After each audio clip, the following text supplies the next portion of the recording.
This is the cast on for Simultaneous socks on Magic Loop.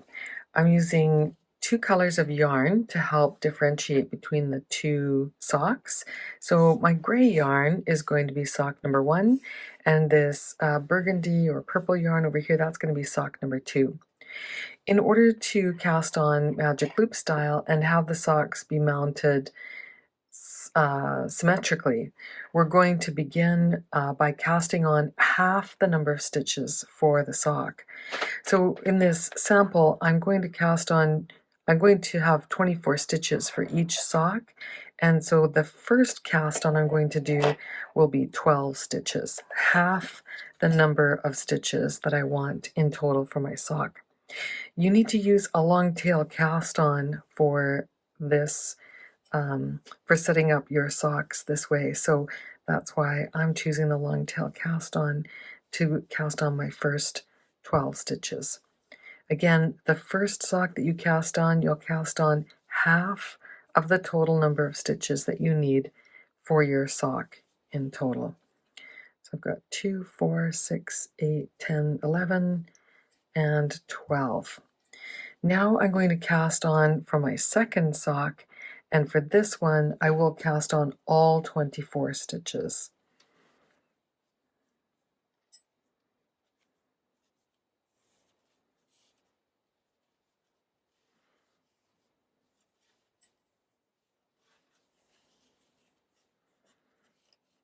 Okay, so I have 12 stitches cast on for my first sock. That's half of the total number of stitches that I want. And I have 24 stitches cast on for the second sock. Now what I'm going to do is slide all of my stitches, the 12 and the 24, down onto the cable part of my needle, and I'm going to count off 12 stitches, or the midpoint of the second sock. 2, 4, 6, 8, 10, 12. And so I'm going to pull the cord out in my second sock so that I have 12 stitches on either side of the loop on the cable. Now what I'm going to do is cast on the other half of the first sock stitches. So I find it easiest to figure this out if I mount all my stitches up onto the hard part of the needle. This just keeps the stitches from sliding around so much and makes them a little bit easier to deal with. So I've got all my stitches mounted up on the hard part of the needle, and what I would like to have is this set of stitches on the back side. What I mean is I want that needle to be further away from me. So while it's sitting like this, I'm just going to kind of rotate it. Let me do that again.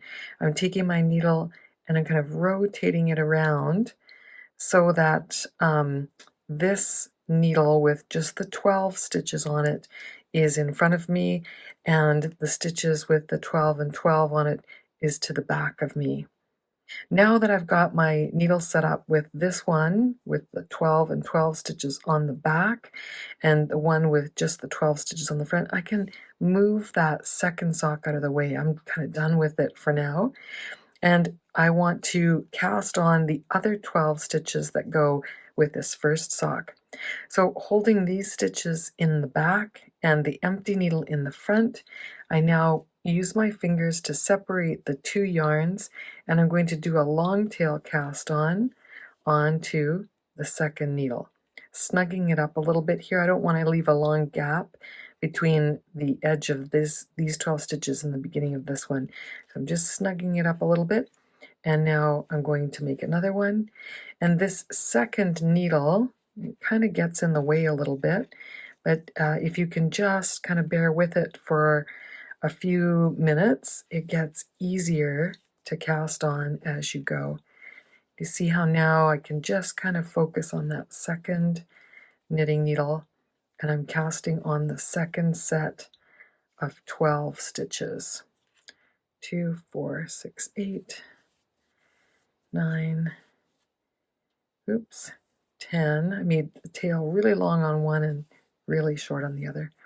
11, 12. So now I have Let me push these back up again.